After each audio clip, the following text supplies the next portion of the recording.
بسم اللہ الرحمن الرحیم۔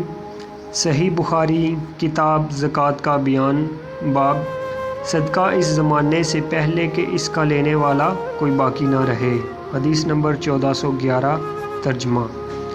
ہم سے آدم بن ایاس نے بیان کیا، انہوں نے کہا کہ ہم سے شیبہ نے بیان کیا، انہوں نے کہا کہ ہم سے سعید بن خالد نے بیان کیا، انہوں نے کہا کہ میں نے حارثہ بن وہب رضی اللہ تعالیٰ عنہ سے سنا، انہوں نے فرمایا کہ میں نے نبی کریم صلی اللہ علیہ وآلہ وسلم سے سنا تھا کہ صدقہ کرو، ایک ایسا زمانہ بھی تم پر آنے والا ہے جب ایک شخص اپنے مال کا صدقہ لے کر نکلے گا اور کوئی اسے قبول کرنے والا نہیں پائے گا۔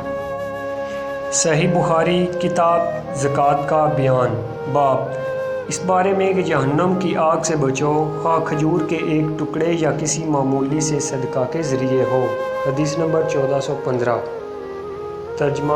ہم سے ابو قدامہ عبداللہ بن سعید نے بیان کیا، کہا ہم سے ابو نعمان حکم بن عبداللہ بصرہ نے بیان کیا، کہا ہم سے شیبہ بن حجاج نے بیان کیا، ان سے سلیمان اعمش نے، ان سے ابو وائل نے اور ان سے ابو مسعود انصاری رضی اللہ تعالیٰ عنہ نے فرمایا کہ جب آیت صدقہ نازل ہوئی تو ہم بوجھ ڈھونے کا کام کیا کرتے تھے تاکہ اس طرح جو مزدوری ملے اسے صدقہ کر دیا جائے۔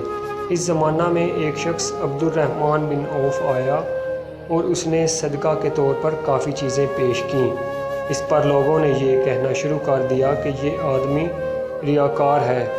پھر ایک اور شخص ابو عقیل نامی آیا اور اس نے صرف ایک صاع کا صدقہ کیا۔ اس کے بارے میں لوگوں نے یہ کہنا شروع کر دیا کہ اللہ تعالیٰ کو ایک صاع صدقہ کی کیا حاجت ہے۔ اس پر یہ آیت نازل ہوئی۔ ترجمہ۔ وہ لوگ جو ان مومنوں پر عیب لگاتے ہیں جو صدقہ زیادہ دیتے ہیں اور ان پر بھی جو محنت سے کما کر لاتے ہیں اور کم صدقہ کرتے ہیں، آخر تک۔